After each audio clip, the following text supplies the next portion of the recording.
সামনে জিলহজ মাস আসতেছে। এই মাসের অনেক গুরুত্ব ও ফজিলত রয়েছে। আল্লাহর হাবিব সাল্লাল্লাহু আলাইহি ওয়াসাল্লাম বলেছেন, দুনিয়ার দিনগুলোর মধ্যে সর্বোত্তম দিন হচ্ছে জিলহজ মাসের প্রথম 10 দিন।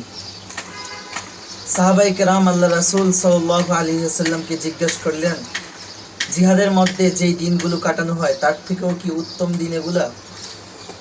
আল্লাহ রাসূল সাল্লাল্লাহু আলাইহি ওয়াসাল্লাম বললেন যে তার থেকে উত্তম।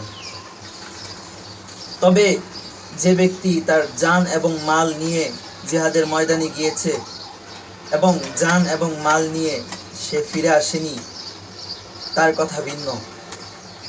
এই জিলহজ মাসে আমরা গুরুত্বপূর্ণ কিছু আমল করব, যেগুলো আল্লাহর হাবিব সাল্লাল্লাহু আলাইহি ওয়াসাল্লাম বলেছেন এবং তিনি করতেন।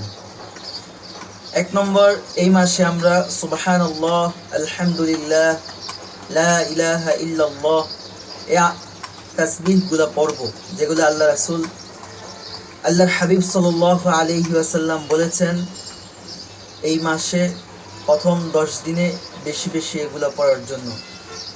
এবং রাসূল সাল্লাল্লাহু আলাইহি ওয়াসাল্লাম জিলহজের প্রথম 10 দিনের রোজা তিনি ছাড়তেন না।